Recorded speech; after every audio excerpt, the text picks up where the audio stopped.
Hey y'all, welcome back if you're a returning subscriber. If you're new here and you've stumbled upon my page, I hope that you'll check me out and then consider hitting that subscribe button. While you're at it, you might as well hit that notification bell so you can stay up to date every single time I drop some new content. I'm EVE and this is The Ev Effect.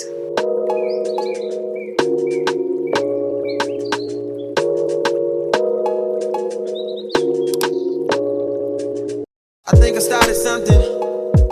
All right, y'all. So before we get into this video today, it's really hot outside. So my fan is on. So you might see my hair moving on its own. It's not a ghost. It's my fan. But today's video. All right. So I don't really share a whole lot about fragrances that I didn't care for or don't care for. But I wanted to share some fragrances that I've owned and just didn't quite work out for me. And I know we come on here and we talk about, oh, I love this and oh, I love that, but sometimes it's okay to share the not so great fragrances that you've come across. So for any person who is into fragrance, every single thing that you get your nose on is not going to work out for you. Every single thing that you buy won't stay for the long run. So I want to make note of that as well. I've purchased all of these and they just did not work out for me. So I wanted to share that. So the time frame that I am looking at is about 8 or 9 months. Let's just call it a year. Within the last year, these are fragrances that I've owned and they just didn't quite make the cut for a long-term relationship. So if you're interested to see which fragrances I got rid of, keep on watching. All right, so the first fragrance that had to go was Mancera's Pearl. Now, this was a fruity floral, I think that's what it's categorized, but there was a prominent note of fig, and I was on a big fig kick, okay? So Gris Charnel was just giving me all the fig feels, and I was on the hunt for more fig. So Mancera Pearl was a blind buy for me, and I read a few reviews, I saw a few reviews, and I was like, you know what, let me go ahead and purchase it. So I did. So I got it. The bottle was beautiful. I sprayed it and I was met with an extremely green fig note. All the other fruits listed in this fragrance did not come through for your girl. I predominantly, all I got was fig, and it was a very sharp green fig. And I was hoping that a peach or something would just hop on through and kind of calm it down, but it did not, unfortunately. There was like a hint of sweetness in the 11th hour, but really all I got was a very green fig, and that's not what I was looking for. I was looking for more of a, honestly, a sweeter, maybe a bit creamier type of fig. I don't know, I guess I missed the mark on what I was hearing and what I was reading in regards to this fragrance, but it just didn't work out for me. It was a bit soapy, I will say, and that was okay. I think that helped it a little bit, but not enough for me to want to keep it. Like I said, as it finally dried down, which took forever, I got a hint of sweetness, but again, nothing that would have kept me in the long haul for this fragrance. So I did end up selling that one, and it sold pretty quickly. So hopefully the new owner appreciates that fragrance, because I did not. But I will also mention that Mancera's Pearl, in my opinion, is not a safe blind buy. Don't do like I did, okay? Get a sample of it first if you can find one, but I would not suggest blind buying Pearl, because you have to be one who is very into green centered fragrances to love that one. So next was Jasmine de Agnès. I think that's how you pronounce it. So this is part of the Dior Privé line, and if you remember, I filmed my Dior collection. Okay, so right after filming that collection, I'm putting my bottles away and I'm kind of just rummaging through my entire collection. I love to do sniff buys on my stash. Okay, I'll go through and just, you know, take off the top and sniff whatever's appealing to me at the moment. So I was going through my samples actually, and I saw the sample that I owned of Jasmine de Agnès. I decided to wear it.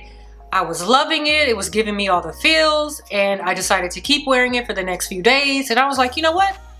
I think I'm gonna buy it. So I bought it, I got it, I wore it, and something changed.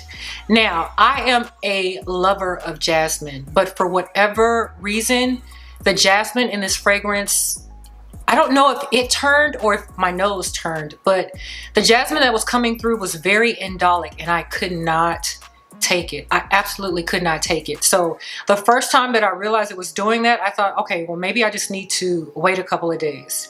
And so I wore it again and I kept getting that strong, dirty jasmine scent. And I was like, nope, I'm not keeping this. I can't do it. I'm not going to force myself to work through this type of fragrance. So I decided to box it back up and send it back, which is unfortunate because while I was wearing the deluxe sample, and that sample amount is a pretty good size to wear, so I enjoyed that, but for whatever reason, once I got the bottle, did not work for me, so I had to let that one go.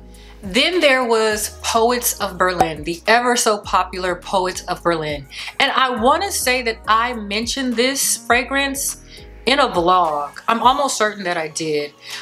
So I picked this up because I had a sample of this as well, wore the sample, loved it. I was like, yep, I'm scooping this one up too. So got the bottle.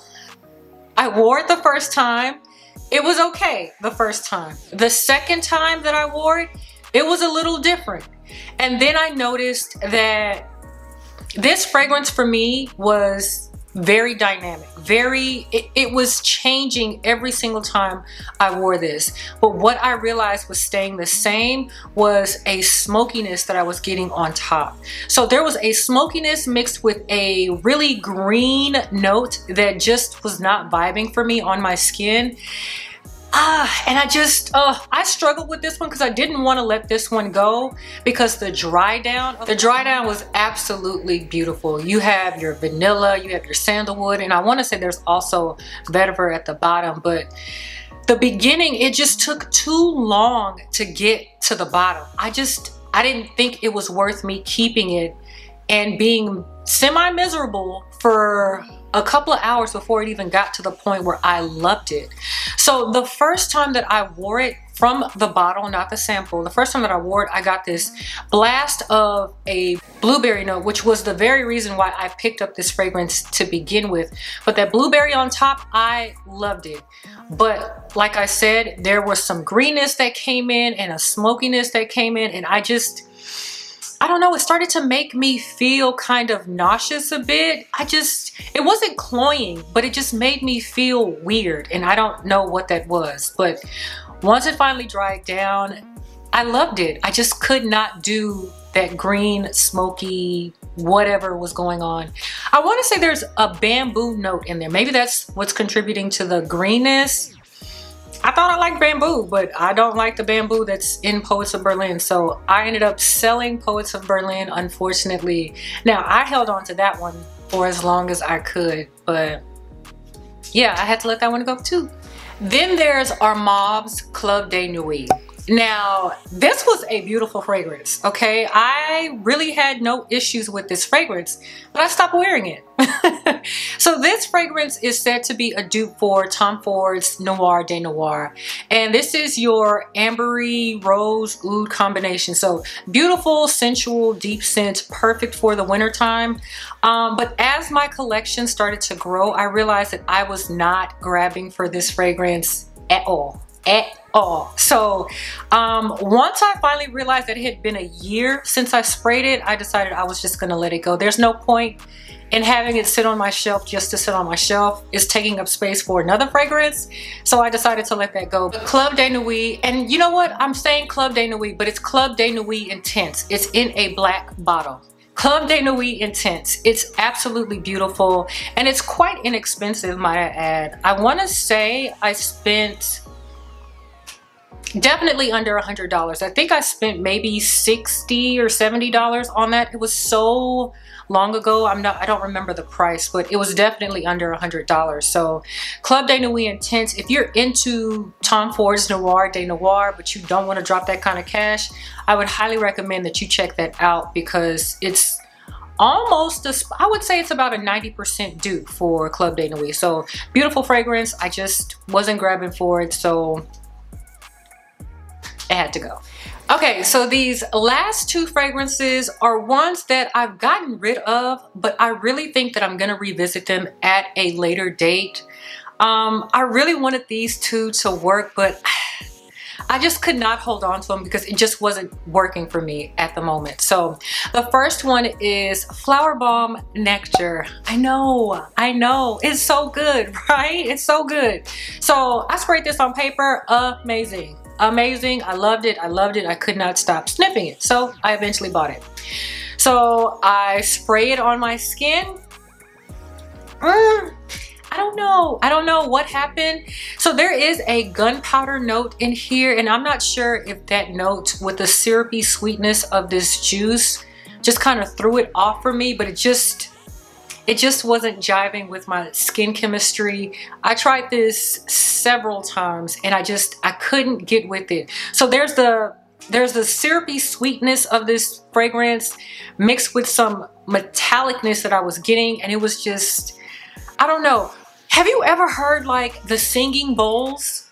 So every time I sprayed that fragrance, I would get like this sensation of a singing bowl just like ringing off of my skin, and it was just, I don't know, it kind of made me nauseous. So I had to let that one go. But like I said, this smells beautiful on paper. I really want it in my collection, so I'm gonna try it at a later date and see if maybe the timing was just off. But I also think it could have been because of my homegirl who came into town that month. You know, she tends to kind of throw things off chemically within you, so that could have been it also. I don't know, but I had to let that one go. All right, so the last one was Magnolia Bliss from Juliet Has a Gun. So this one was another really pretty fruity floral. It had ginger in it, it had ambroxan in it. You guys know I love ambroxan, and it had musk. Y'all already know what the story behind musk with me. So all the notes that I love, and yeah, it did not work out for me. So again, just like Flower Bomb Nectar, this was beautiful on paper, but once it got on my skin, it didn't jive, it didn't mix. And I really think, now that I'm thinking back on it, I really think it's because of my monthly friend. It kind of sucks because when you smell something on paper or even out in the air and it's just beautiful, but once it gets on your skin, it changes up and it doesn't vibe with you. It sucks because you want to love it, but you can't love it, or it doesn't want to love you back. So yeah, that's what happened with Magnolia Bliss. But if you're into the magnolia flower, which I think is a beautiful flower, it has a beautiful aroma, I think this would be a great scent to try out, at least at Sephora. So those were all the fragrances that just did not work out for me. They didn't make the cut. We're not in a long-term relationship anymore, and I hate that, but you know, life moves on and you just get some new fragrances. So with that being said, out with the old and in with the new. I do have some new fragrances that I do want to share with you guys. I've gone back and forth on whether or not I was going to film a fragrance haul. I'm gonna go ahead and do it. So I will be sharing some new fragrances that I've added to my collection, so be on the lookout for that, y'all. So if you've had fragrances that you've purchased in the past or here recently that you wanted to work for you and it just did not, let me know what that is down below. Please let me know I'm not the only one, okay? So let me know what that fragrance is down below. And if you haven't already, please consider subscribing and then hitting that notification bell so you can stay up to date every time I come out with a new drop, all right? So until the next time, guys, love you, and I'll see you on the next one. Bye.